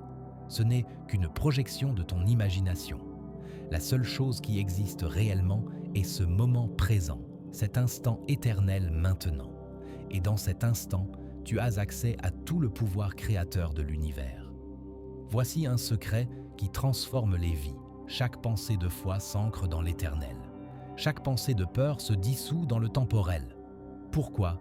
Parce que la foi se connecte avec ce qui est réel et permanent, tandis que la peur se connecte avec ce qui est illusoire et temporaire. La foi dit « Je suis soutenu par une force infinie qui ne me quittera jamais ».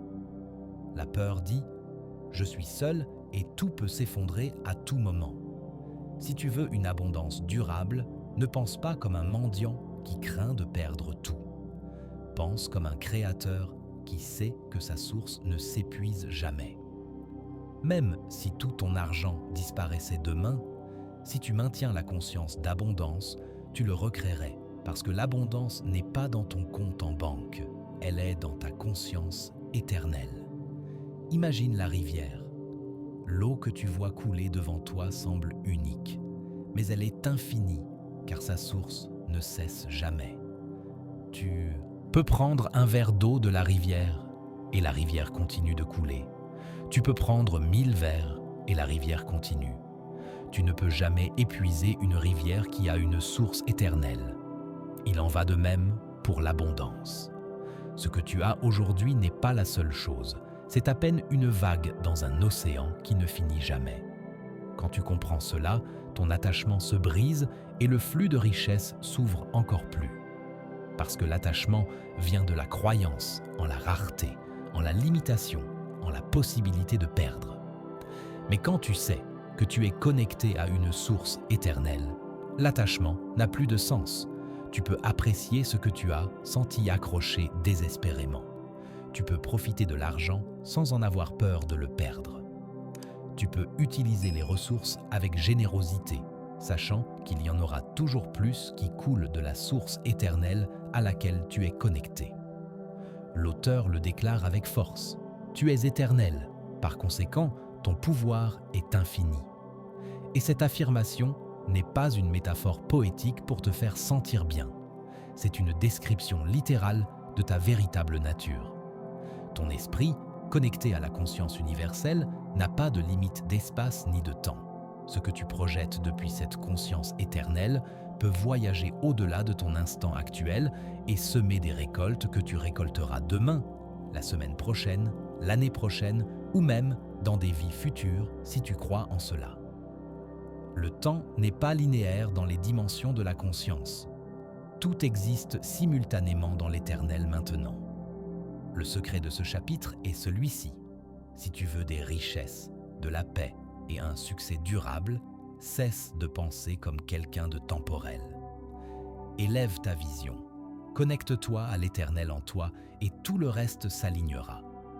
Quand tu médites, ne médite pas seulement pour te calmer temporairement. Médite pour toucher cet aspect éternel de toi-même qui existait avant ta naissance et qui existera après ta mort. Quand tu te connectes à cela, quelque chose de profond change. Les problèmes temporels perdent leur pouvoir sur toi. Non pas parce qu'ils disparaissent, mais parce que tu les vois depuis une perspective tellement plus vaste qu'ils semblent insignifiants en comparaison. Le temps ne commande pas sur toi. La peur ne commande pas sur toi. L'eau éternelle si, et depuis là, rien ne peut t'arrêter. Parce que comment peux-tu arrêter quelque chose qui n'a jamais commencé et qui ne finira jamais? Comment peux-tu limiter quelque chose qui est par nature illimité? Comment peux-tu appauvrir quelque chose qui est connecté à la source infinie? C'est impossible. Et quand tu réalises cela, non pas intellectuellement mais dans les profondeurs de ton être, tu deviens imparable. Non pas parce que tu développes une volonté de faire ou une détermination surhumaine, mais parce que tu t'alignes avec une force qui était déjà imparable depuis toujours. Chapitre 19. Alchimie. Transforme l'invisible en or. Ce que tu ne vois pas soutient ce que tu vois. L'invisible est la racine de tout ce qui est matériel.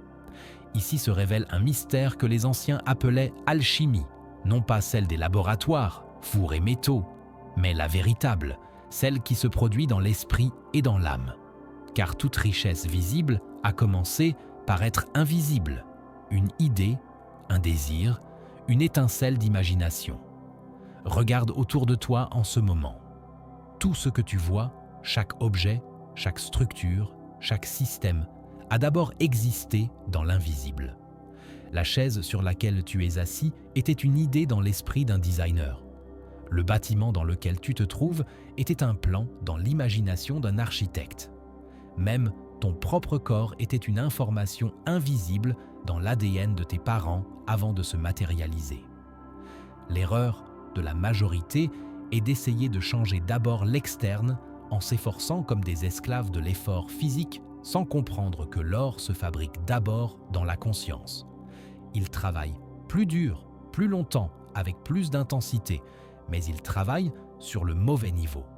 C'est comme essayer de changer ton reflet dans le miroir, en touchant le miroir au lieu de changer ce qui se trouve devant lui. Ton esprit est le laboratoire où se produit la véritable alchimie. Ta foi est le feu qui chauffe et transforme. Tes émotions sont le mercure qui dissout les vieilles formes et permettent aux nouvelles de se cristalliser. Quand tu comprends cela, tu réalises que tu as toujours eu le laboratoire d'alchimie le plus puissant, non pas dans un sous-sol secret, mais entre tes oreilles. Observe ta vie avec cette nouvelle perspective. Chaque résultat, que ce soit l'abondance ou la carence, était d'abord une pensée persistante. Ce n'était pas une coïncidence, ce n'était pas le hasard, c'était l'alchimie mentale en action. Cette dette que tu as, il y a eu un moment où tu as pensé constamment au manque, cette opportunité qui est apparue? Il y a eu un moment où tu as pensé constamment aux possibilités. Quand tu penses à la limitation et que tu le répètes jour après jour, tu cristallises la pauvreté. Tes pensées de limitation deviennent des croyances de limitation, qui deviennent des émotions de limitation, qui deviennent des actions de limitation, qui deviennent des résultats de limitation. C'est l'alchimie dans la direction descendante, transformant le potentiel illimité en manifestation limitée. Mais quand tu penses à l'expansion et que tu l'unis avec un sentiment ardent, avec une émotion puissante, tu cristallises la richesse. Tes pensées d'expansion deviennent des croyances d'expansion, qui deviennent des émotions d'expansion, qui deviennent des actions inspirées, qui deviennent des résultats abondants. C'est l'alchimie dans la direction ascendante, transformant le plomb de ta situation actuelle en l'or de ton potentiel illimité. La matière obéit à l'esprit. C'est la règle fondamentale de l'alchimie authentique. L'invisible commande toujours sur le visible. Le monde physique est malléable, flexible, changeant. Il n'a pas de volonté propre. Il répond simplement aux commandes que lui envoie le monde invisible de la conscience. Et ici naît ton véritable pouvoir en tant qu'alchimiste. Tu peux choisir les idées qui se sèment dans ton esprit, et avec une pratique constante, ces graines se transforment en fruits palpables. Tu n'es pas à la merci des circonstances. Tu es le créateur des circonstances à travers l'alchimie de ta conscience. Imagine que ta pensée est une formule secrète, une recette alchimique. Si tu mélanges gratitude, foi et action inspirée, le résultat inévitable est l'abondance. Ces 3 ingrédients, combinés dans le chaudron de ta conscience et chauffés par le feu de l'intention, produisent toujours de l'or. Toujours. Si tu mélanges peur, doute et résignation, le résultat sera la carence. Ces 3 ingrédients, combinés dans le même chaudron et chauffés par le même feu, produisent toujours du plomb. Toujours. La formule ne faillit jamais car l'univers répond toujours à la vibration originale. C'est une loi aussi fiable que la loi de la gravité. Si tu lâches une pierre, elle tombe. Si tu émets une vibration d'abondance, l'abondance se manifeste. Si tu émets une vibration de pénurie, la pénurie se manifeste. C'est mécanique, c'est précis, c'est immuable. Le grand secret est de ne pas désespérer pendant le processus. Voici où la plupart des alchimistes aspirants échouent. Ils commencent le processus, ils mélangent les bons ingrédients, ils appliquent le feu, mais ensuite ils perdent patience. Ils veulent voir l'or immédiatement. Et quand ils ne le voient pas dans les premiers jours ou les premières semaines, ils abandonnent le processus. Comme l'alchimiste qui chauffait son mélange patiemment, sachant que la transformation prend le temps qu'elle prend, toi aussi tu dois maintenir ta vision, même si l'extérieur ne change pas encore. Les alchimistes médiévaux passaient des mois, parfois des années, à chauffer leur mélange, à maintenir la température exacte, à ajouter les ingrédients au moment précis. Cet instant de foi, cette persistance dans le processus même quand tu ne vois pas encore de résultat, c'est le pont invisible qui convertit l'intangible en tangible. C'est la phase la plus critique de l'alchimie. C'est le moment où la plupart abandonnent, juste avant que la transformation ne se produise. Regarde autour de toi maintenant. Tout ce que tu possèdes aujourd'hui, vêtements, argent, un toit, même les relations, tout cela a un jour été invisible. Quelqu'un l'a imaginé, l'a maintenu dans son esprit, a continué à le nourrir avec pensée et émotion. Et ensuite, il est apparu dans le monde physique.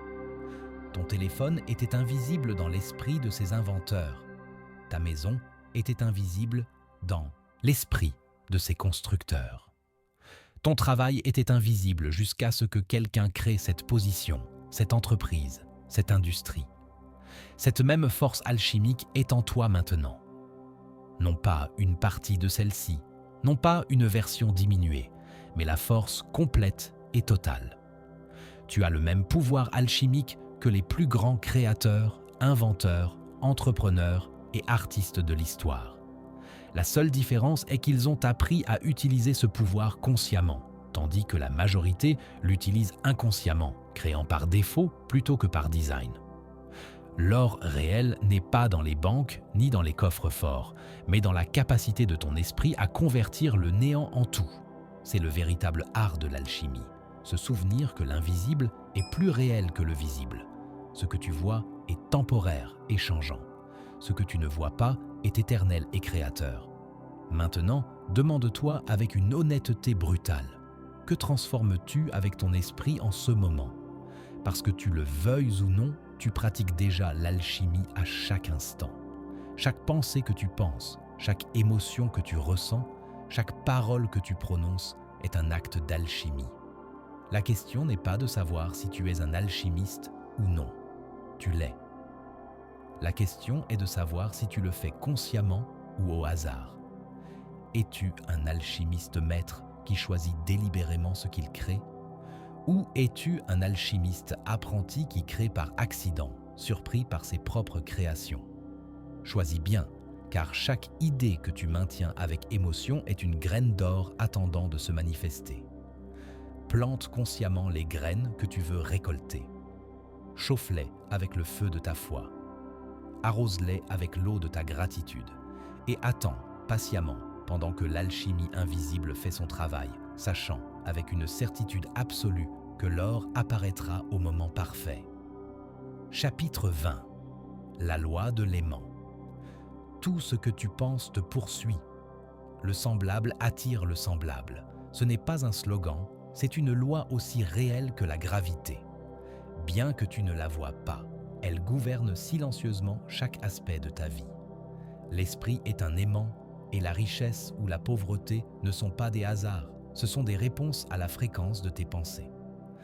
Pense à un aimant enterré sous le sable. Bien qu'invisible, il attire le métal dispersé autour de lui. C'est ainsi que fonctionne ton esprit. Il émet des ondes invisibles qui sélectionnent ce qui entre dans ta vie. Tes pensées sont le métal que tu lances dans l'univers, et celui-ci renvoie davantage de la même chose. Si ton cœur bat avec la peur, tu attireras des situations qui confirment cette peur. Si ton esprit vibre dans l'abondance, tu attireras des opportunités qui soutiennent cette abondance. Et voici le plus frappant, tu n'attires pas ce que tu désires, tu attires ce que tu es en essence. Beaucoup disent « je veux de l'argent, je veux la liberté ». Mais à l'intérieur, ils portent le doute et la pénurie. Et l'aimant mental n'obéit pas aux paroles, il obéit à la vibration. C'est la clé que peu comprennent. La véritable maîtrise consiste à vivre comme si tu étais déjà abondant, à ressentir comme si tu avais déjà ce que tu désires, à remercier comme si c'était déjà réel. Cet état interne génère la fréquence exacte que l'univers reconnaît. Et quand tu vibres dans cette syntonie, l'abondance commence à te poursuivre comme si l'argent avait sa propre vie. Imagine être au milieu d'une rivière. Si tu rames à contre-courant, tu t'épuises. Mais si tu alignes ton bateau avec le courant, la rivière elle-même t'emmène. C'est ainsi qu'est la loi de l'aimant. Tu n'as pas besoin de poursuivre, tu as besoin de t'aligner. Et quand tu le fais, la vie coule vers toi avec plus de force que tu ne pourrais l'imaginer. C'est pourquoi, chaque matin, ne te lève pas en te demandant ce qui te manque, mais en te demandant « quelle fréquence vais-je émettre aujourd'hui ?» C'est la seule décision qui ouvre ou ferme les portes. Regarde en toi, maintenant même. Émets-tu de l'inquiétude ou de la confiance? De la peur ou de la certitude? La réponse est le miroir exact de ce qui arrivera bientôt. Parce que tu le veuilles ou non, tu attires déjà quelque chose.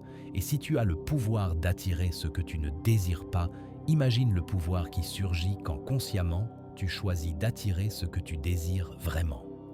Arrête-toi un instant, respire profondément, déclare en silence « Je suis un aimant de richesse. Je vibre dans l'abondance. » Sens comment ces paroles se transforment en énergie vivante en toi.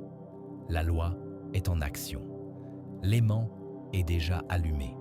L'invisible est déjà en train de se déplacer pour matérialiser ce que tu maintiens dans ton intérieur. Chapitre 21. Briser les chaînes. L'art de libérer l'énergie cachée. L'aimant le plus puissant rouille quand il est enchaîné. Il ne suffit pas de connaître la loi de l'attraction si les attaches internes continuent de gouverner ta vie. Il existe des chaînes invisibles plus lourdes que le fer. Croyances héritées, culpabilité qui ne t'appartiennent pas, voix internes qui répètent que tu n'es pas digne. Pense à un oiseau enfermé dans une cage dorée. Ses ailes sont fortes, son chant est pur, mais tant que la porte reste fermée, il ne connaîtra jamais l'ampleur du ciel. C'est ainsi qu'il en va de ton esprit. Bien qu'il soit conçu pour voler, les chaînes de conditionnement le maintiennent prisonnier dans un petit espace. Quelle chaîne portes-tu ? Peut-être la croyance que l'argent est sale, que l'abondance est pour les autres, qu'il faut souffrir pour mériter.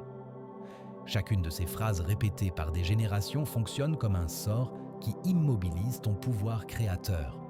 Mais écoute, aucune chaîne n'est éternelle. Elle se brise avec un acte de conscience. À l'instant où tu découvres que la limitation n'était pas réelle, mais imposée, le fer invisible commence à se dissoudre. L'éveil est la clé qui ouvre la cage. Fais cet exercice maintenant même. Ferme les yeux et visualise une chaîne qui entoure ta poitrine. Vois comme elle pèse, comme elle serre. Ensuite, imagine que dans tes mains surgit une flamme dorée. Cette flamme représente ta foi, ta décision. Approche cette flamme des maillons et observe comment ils fondent un par un. Ressens la libération dans ta respiration. L'abondance n'arrive pas aux enchaînés car l'énergie stagne dans la culpabilité et la peur. Mais quand tu te libères, tout se débloque. Le fleuve de la vie commence à couler avec une violence contenue, comme s'il attendait que tu retires le barrage pour déborder. Souviens-toi toujours, tu n'es pas ce qu'on t'a dit que tu étais. Tu es plus grand que les pensées empruntées, plus fort que les blessures, plus libre que les croyances de ta famille ou de ton environnement. L'argent, les opportunités, les rencontres, tous attendaient que tu laisses tomber ces chaînes. Et une fois libre, l'invisible commence à se déplacer en ta faveur. Maintenant, répète en silence. Je me libère de tout ce qui m'attache. Je suis digne de recevoir. L'univers conspire en ma faveur. Ces paroles ne sont pas des phrases vides. Ce sont des décrets qui ouvrent des portes dans des plans que tu n'arrives pas à voir. Et en le faisant, tu remarqueras comme quelque chose d'étrange se produit. Ce qui avant te semblait impossible commencera à te chercher comme s'il avait toujours été là, attendant que tu fondes tes fers. Chapitre 22. La boussole interne, le chemin secret vers la richesse. Celui qui ne sait pas où il va, n'importe quel vent l'emporte. La majorité marche dans la vie comme un bateau sans gouvernail, frappé par les vagues de la routine, emporté par les vents de l'opinion d'autrui. Et pourtant, à l'intérieur de chaque être existe une boussole secrète, un instrument silencieux qui pointe toujours vers l'abondance. Elle n'est pas faite de métal ni d'aiguilles, elle est faite d'intuition, de cette voix douce qui parle au milieu du bruit. Cette boussole interne est ta connexion directe avec l'énergie universelle. Pense à un voyageur perdu dans un désert immense. Le soleil brûle, les dunes sont identiques, l'esprit doute, mais dans sa poche, il garde une boussole qui ne faillit jamais. Bien qu'il ne comprenne pas le chemin complet, tant qu'il suit cette aiguille, il arrivera à une oasis. C'est ainsi que fonctionne ta vie. L'intuition ne te montrera jamais toute la carte, mais la prochaine direction. Le problème est que nous avons appris à nous méfier de cette voie. Nous avons cru davantage en la logique froide qu'en le signal intérieur. Mais ce que l'esprit rationnel ne voit pas, la boussole le perçoit, car l'intuition ne calcule pas. Elle reconnaît. Chaque fois que ton cœur s'accélère en pensant à un rêve, ta boussole vibre. Chaque fois qu'une idée te donne la paix au milieu du chaos, la boussole te signale le nord. Et chaque fois que tu sens un nœud étrange en prenant une décision, c'est l'aimant interne qui te dit « pas par là ».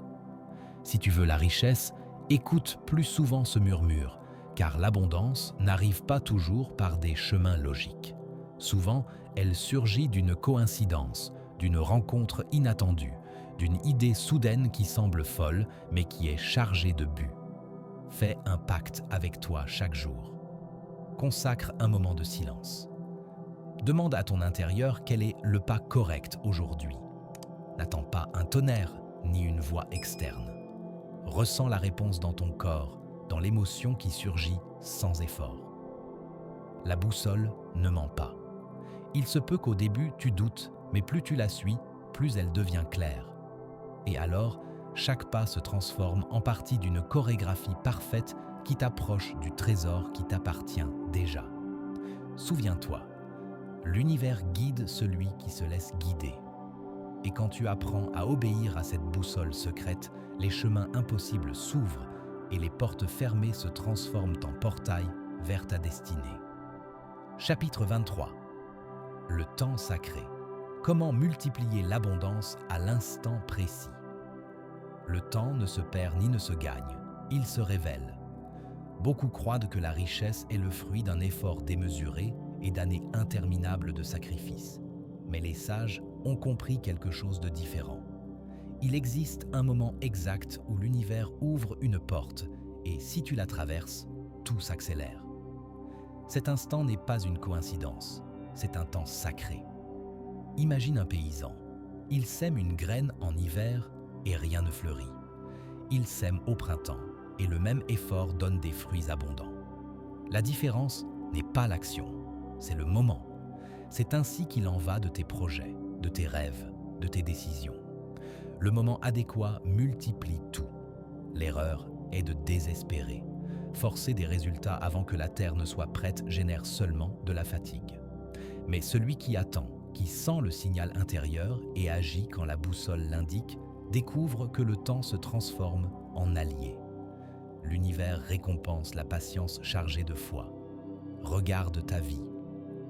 Combien de fois une opportunité est apparue juste quand tu étais préparé? Pas avant, pas après, mais à l'instant précis. Ce n'était pas le hasard, c'était la symphonie du temps sacré, la confirmation qu'existe un ordre invisible qui ajuste chaque pièce.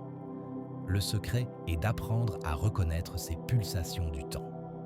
Quand l'intuition s'allume, quand tout coule sans résistance, quand les portes s'ouvrent seules, là est ton moment.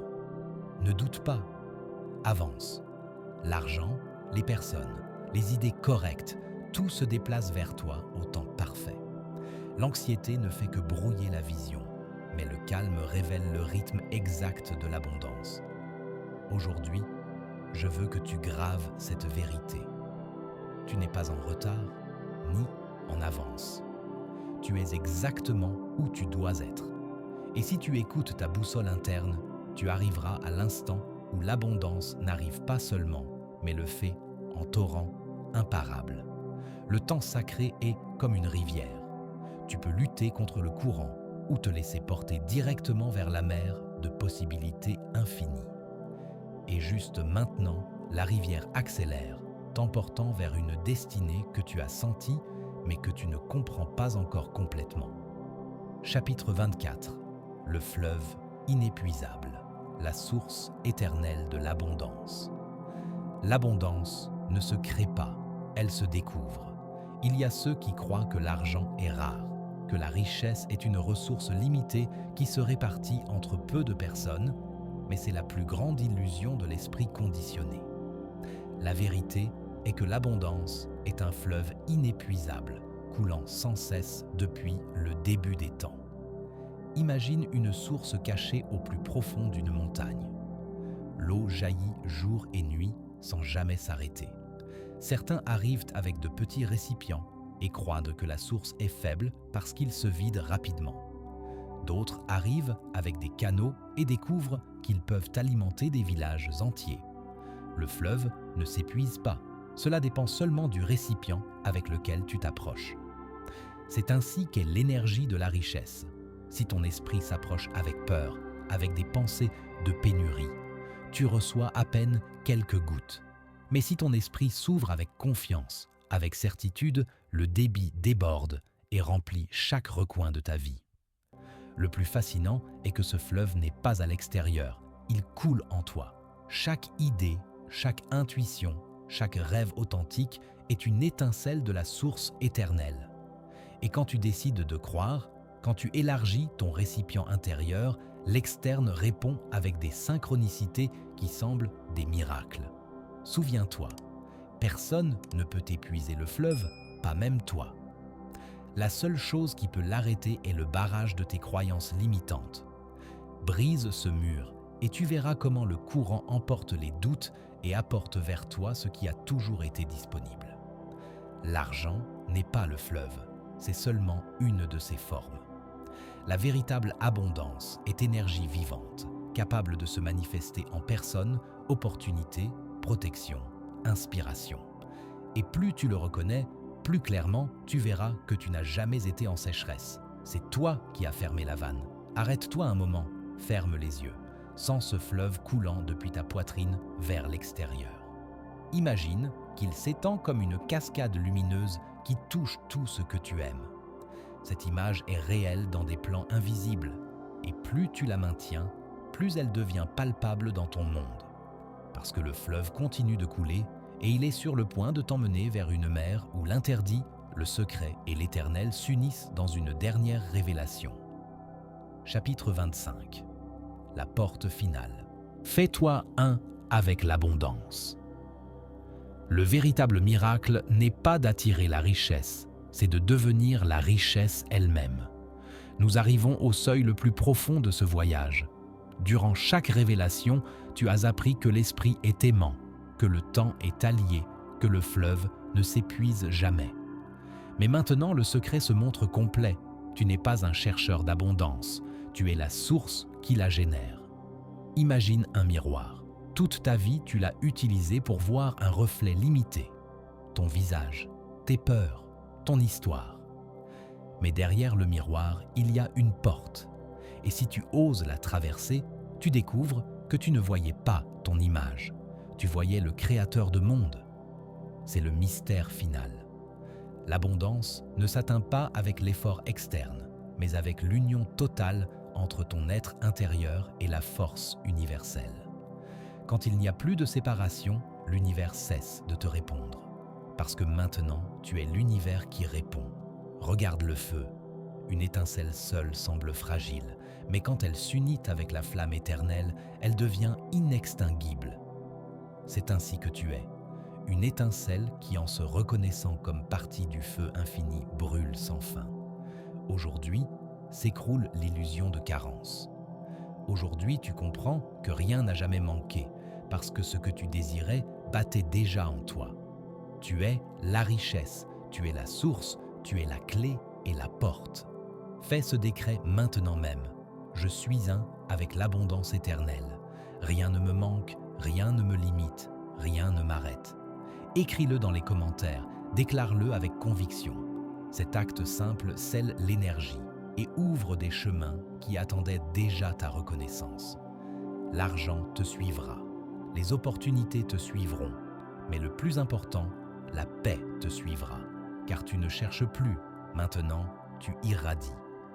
Et souviens-toi, ce n'est pas la fin, c'est le début d'une nouvelle vie où tout ce que tu touches peut se transformer parce que toi, à partir de cet instant, tu es devenu la porte finale qui ouvre l'abondance éternelle. Le secret a été révélé et maintenant, il est entre tes mains.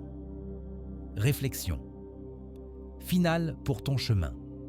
Ami qui a parcouru ces 25 chapitres, tu n'es plus la même personne qui a commencé cette lecture.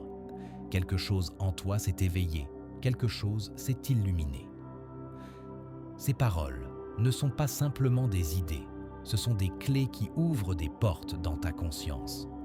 Le manuscrit interdit t'a révélé ce que peu osent croire, que l'abondance n'est pas un privilège pour quelques-uns, mais un droit naturel pour tous ceux qui osent aligner leur esprit avec la fréquence de la richesse. Tu as appris à reconnaître les signes que l'univers envoie avant que la prospérité ne se matérialise. Tu as découvert le pouvoir de la gratitude mystique, celle qui remercie avant de recevoir et qui transforme le futur en présent. tu as traversé la double porte du désir et de la foi. Tu as compris que les paroles créent des échos éternels et que ton esprit illuminé est l'outil le plus puissant de transformation. Tu sais maintenant que tu es éternel, que tu pratiques l'alchimie chaque jour, que tu es un aimant qui attire selon ta vibration. Tu as brisé les chaînes invisibles. Tu as trouvé ta boussole interne. Tu as appris à reconnaître le temps sacré et tu as découvert que le fleuve de l'abondance ne s'épuise jamais. Et dans ce chapitre final, la révélation ultime, tu n'es pas séparé de l'abondance. Tu es l'abondance elle-même. Alors, que fais-tu maintenant avec cette connaissance? Premièrement, ne la garde pas enfermée. Partage ces enseignements avec ceux qui cherchent la lumière. Laisse un commentaire puissant en dessous de cette vidéo. Déclare ton décret d'abondance, affirme que tu es un avec la richesse éternelle. Cet acte public scelle l'énergie et accélère la manifestation. Deuxièmement, pratique chaque jour. Choisis un chapitre, un enseignement, un décret et fais-en ton mantra quotidien. La répétition consciente grave ces vérités dans ton subconscient et c'est là que la véritable transformation se produit. Troisièmement, observe les signes. À partir d'aujourd'hui, tout change. Des portes que tu ne voyais pas commenceront à s'ouvrir. Des personnes apparaîtront avec des opportunités. Des idées surgiront dans des moments inattendus. L'argent commencera à te poursuivre de manière que tu ne peux pas encore imaginer. Parce que maintenant, tu vibres différemment. Maintenant, tu es éveillé. Le manuscrit interdit a accompli son but, te ramener à la vérité que tu avais toujours portée en toi, mais que le monde t'avait fait oublier. Tu es puissant, tu es abondant, tu es infini. Et à partir de ce moment, plus rien ne sera comme avant. Si ce voyage t'a transformé, si ces paroles ont résonné dans ton âme, je t'invite à activer la cloche de notification, à t'abonner à cette chaîne et à partager cette vidéo avec tous ceux qui ont besoin d'entendre ce message. Parce que l'abondance se multiplie quand elle est partagée. Et en partageant cette connaissance, tu n'appauvris pas ta richesse, tu l'augmentes de manière exponentielle. Merci d'avoir été ici. Merci d'avoir ouvert ton cœur et ton esprit à ces révélations. Le fleuve coule déjà vers toi et la porte finale est ouverte. Maintenant, marche à travers elle. L'univers t'attend de l'autre côté avec tout ce que tu as toujours désiré et bien plus encore. Que l'abondance éternelle t'accompagne aujourd'hui et toujours. Nous nous retrouvons dans la prochaine révélation. À bientôt et souviens-toi, l'argent te poursuit déjà.